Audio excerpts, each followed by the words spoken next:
बिस्मिल्लाहिर्रहमानिर्रहीम। Hello and अस्सलाम वालेकुम। मैं हूँ हिना अजमीन, तो वेलकम करती हूँ आपको अपने चैनल पर और साथ में आपका शुक्रिया अदा करती हूँ क्योंकि आपने अपना कीमती वक्त निकाला मेरे वीडियो को देखने के लिए। आइंदा इंतखाबात के लिए उम्मीदवारों का फैसला खुद करूँगा, इमरान खान। सिर्फ उन उम्मीदवारों को टिकट दिए जाएंगे जो तहरीक इंसाफ के साथ मुखलिस हैं। मेरिट पर कोई समझौता नहीं किया जाएगा। चेयरमैन पीटीआई का मशावरती इजलास में इजहार ख्याल। पाकिस्तान तहरीक इंसाफ के चेयरमैन इमरान खान ने कहा है कि आइंदा इंतखाबात के लिए उम्मीदवारों का फैसला खुद करूंगा।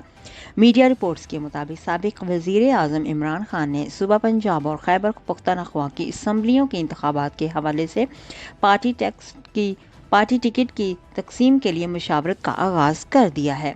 इस सिलसिले में साबिक स्पीकर कौमी असम्बली असद कैसर ने साबिक वज़ीर आज़म इमरान खान से ज़मान पार्क में मुलाकात की। बताया गया है कि मुलाकात में सूबाई असम्बलियों की तहलील होने के बाद पैदा होने वाली सूरत हाल और सुबह खैबर पख्तूनख्वा में टिकट्स की तकसीम के हवाले से लाइहा अमल पर तफसीली तौर पर मुशावरत की गई। इस मौके पर इमरान खान ने सूबाई तंजीम के ओहदेदारान को जल्द शॉर्टलिस्ट करने की हिदायत की और कहा कि आइंदा इंतखाबात के लिए टिकटों का फैसला मैं खुद करूँगा। सिर्फ उन उम्मीदवारों को टिकट दिए जाएंगे जो पीटीआई के साथ मुखलिस हैं और मेरिट पर भी कोई समझौता नहीं किया जाएगा। उधर मीडिया से गुफ्तगू करते हुए पाकिस्तान तहरीक इंसाफ के तर्जुमान फवाद चौधरी ने कहा कि इलेक्शन करीब है, मुल्क में आम इंतखाबात अब नहीं रुक सकते क्योंकि 64% नशस्तें खाली हैं, इसलिए हम जल्द अज जल्द इलेक्शन की तरफ बढ़ेंगे।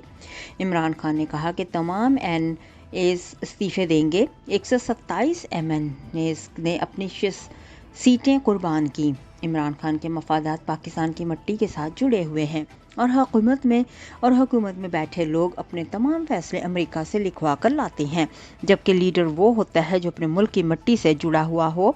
जब लीडर अपने पैसे बाहर लेकर चला जाएगा तो गुर्बत ख़त्म नहीं हो सकती।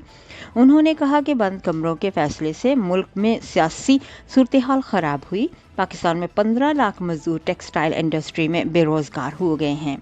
आज आम आदमी की कमर टूट गई है, लेकिन जब तक सियासत ठीक ना हो मईशत ठीक नहीं हो सकती। और पीडीएम वाले इलेक्शन से ऐसे भाग रहे हैं जैसे काला चोर चोरी करने के बाद भागता है। हालांकि आज मुल्क में 64% नशस्तें खाली हैं। इन सीटों पर इलेक्शन कराने के लिए 70 अरब रुपए चाहिए। जाने से पहले अगर आपने मेरे चैनल को अभी तक सब्सक्राइब नहीं किया तो प्लीज़ काइंडली कर लीजिएगा और जी हाँ, अपना बहुत सा ख्याल रखिएगा। हमेशा खुश रहिएगा। नेक्स्ट वीडियो तक के लिए मुझे इजाज़त दीजिएगा। अल्लाह हाफिज़।